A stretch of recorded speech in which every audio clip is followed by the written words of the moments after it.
Bonjour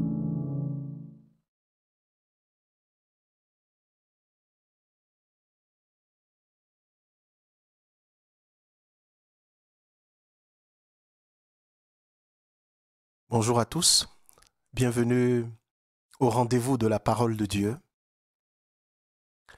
Nous nous retrouvons encore pour nous laisser nourrir, pour nous laisser conduire dans les pâturages verts, les pâturages qui nous régénèrent, les verts pâturages.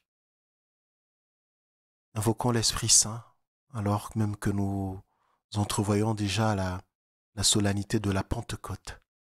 Invoquons-le qu'il nous aide à accueillir la parole de vie. Viens, Esprit Saint, emplis le cœur de tes fidèles et allume en eux le feu de ton amour.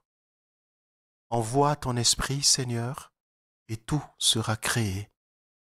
Tu renouvelleras la face de la terre.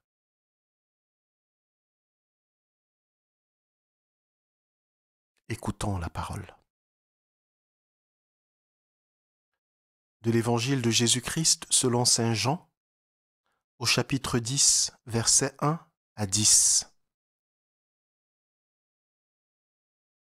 En ce temps-là, Jésus déclara : Amen, Amen, je vous le dis. Celui qui entre dans l'enclos des brebis sans passer par la porte, mais qui escalade par un autre endroit, celui-là est un voleur et un bandit. Celui qui entre par la porte, c'est le pasteur, le berger des brebis. Le portier lui ouvre, et les brebis écoutent sa voix. Ces brebis à lui, il les appelle chacune par son nom, et il les fait sortir. Quand il a poussé dehors toutes les siennes, il marche à leur tête, et les brebis le suivent, car elles connaissent sa voix. Jamais elles ne suivront un étranger, mais elles s'enfuiront loin de lui, car elles ne connaissent pas la voix des étrangers. Jésus employa cette image pour s'adresser aux pharisiens, mais eux ne comprirent pas de quoi il leur parlait. C'est pourquoi Jésus reprit la parole. Amen, Amen, je vous le dis. Moi, je suis la porte des brebis. Tous ceux qui sont venus avant moi sont des voleurs et des bandits, mais les brebis ne les ont pas écoutés. Moi, je suis la porte. Si quelqu'un entre en passant par moi, il sera sauvé. Il pourra entrer, il pourra sortir et trouver un pâturage. Le voleur ne vient que pour voler, égorger, faire périr. Moi, je suis venu pour que les brebis aient la vie en abondance.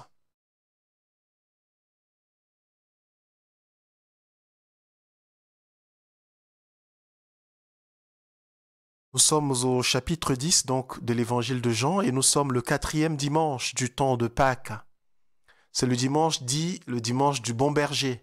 D'ailleurs, dans toute l'Église, ce dimanche est consacré aux vocations, c'est-à-dire à ce service d'Église qui consiste à représenter, à être concrètement au cœur des communautés, des pasteurs. Et justement, en ce dimanche, ce texte nous est donné pour nous rappeler que, et c'est le Seigneur lui-même qui le fait de sa propre bouche avec ces mots, que le seul pasteur, c'est lui. Il n'y en a pas d'autre. C'est lui le seul pasteur parce qu'il a un projet. Il a un projet pour nous, pour ses brebis. Et ce projet, quel est-il ? Eh bien, il le dit lui-même, « Je suis venu pour que les brebis aient la vie, et la vie en abondance. » Son projet, c'est de nous donner la vie et la vie en abondance, c'est-à-dire de nous partager sa propre vie. Une vie d'amour avec le Père, donc dans l'Esprit Saint. C'est pour ça qu'il est le vrai pasteur, le vrai berger. Parce que le vrai berger est en même temps le bon berger. Et le berger qui n'est pas le vrai berger est automatiquement un faux berger. Et alors, si le Seigneur se présente comme le vrai berger, c'est bien parce que de tout temps, il y a eu des tentatives de bergers qui ne viennent pas pour le bien des brebis. Ce sont les faux bergers. Ils sont comme des voleurs. Ils ne viennent pas pour porter, pour soutenir, pour conduire vers les pâturages, pour nourrir, pour étancher la soif, pour soigner, pour guérir. Ça, c'est le bon berger. C'est Jésus.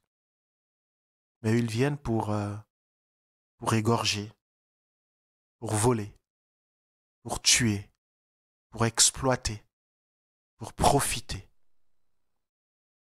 Déjà dans l'Ancien Testament, dans le livre du prophète Ézéchiel, on a une sortie du prophète qui s'apparente à ce que dit le Seigneur. Là, il parle des mauvais bergers, des mauvais pasteurs, qui au lieu de nourrir la brebis, se nourrissent de la brebis.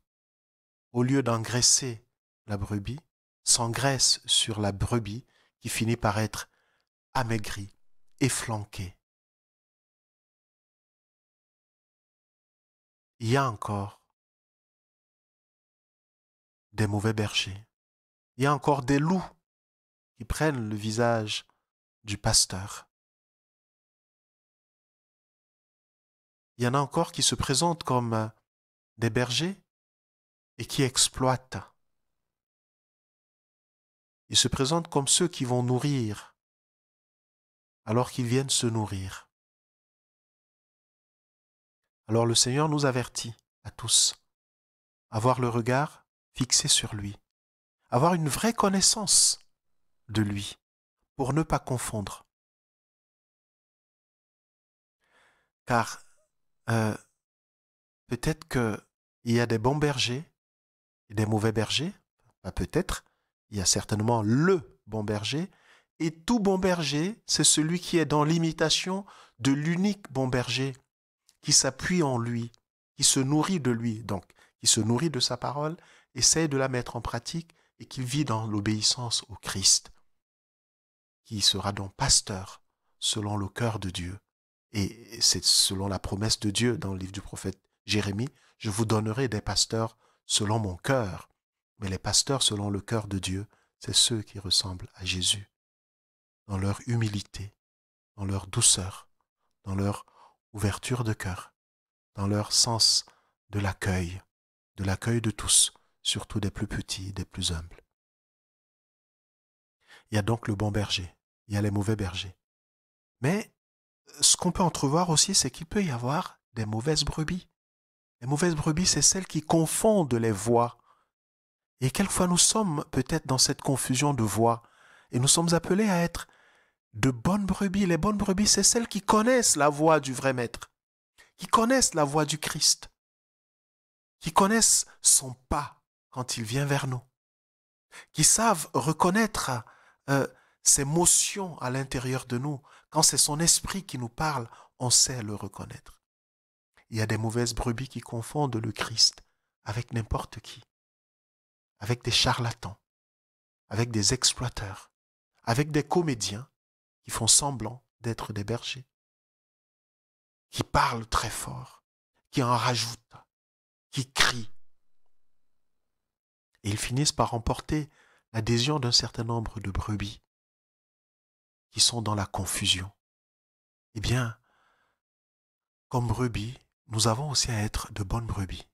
Les bonnes brebis, ce sont celles qui connaissent la voix du maître, qui ne suivront jamais un étranger. Ils écouteront un pasteur, des pasteurs choisis c'est-à-dire les prêtres, les évêques, ou toute autre personne qui prétend parler au nom du Christ, dans la mesure où il sera l'écho du Christ lui-même. Or, fort est de constater qu'il y a des gens habiles, capables de raconter tout et son contraire, qui n'a rien à voir avec l'évangile du Christ, et qui emportent l'adhésion des cœurs fragiles. Il y a le bon berger, c'est le Christ. Mais tu as à être une bonne brebis, c'est-à-dire à approfondir ta connaissance du Christ pour savoir qui il est, comment il parle, ce qu'il dit, quelle est vraiment sa parole, quel est vraiment son enseignement, pour ne pas le confondre avec ceux qui prennent, qui usurpent sa place et qui vont vous conduire dans des voies escarpées et vous jeter dans les ravins de la mort après vous avoir exploité, après avoir profité de votre argent, profité de tout ce qu'ils peuvent profiter de vous, après vous avoir manipulé, après avoir abusé de vous. Ne confondez pas le bon pasteur avec les étrangers, les voleurs et les brigands, ceux qui évitent de passer par la porte, parce que lorsqu'on passe par la porte, eh bien on passe par le Christ, on passe par la conversion. Il nous change et il nous transforme et nous rend selon son cœur. Oui, Seigneur Jésus, aide-nous à être des brebis qui reconnaissent ta voix. Et quand tu nous appelles à être pasteurs, fais de nous des pasteurs selon ton cœur. Tu veux faire de chacun d'entre nous des bergers, des pasteurs, par le baptême que nous avons reçu. Mais aussi lorsque tu nous choisis pour un ministère spécial dans l'Église, de prêtres, d'évêques. Fais de nous, chacun là où tu l'appelles, pasteur selon ton cœur.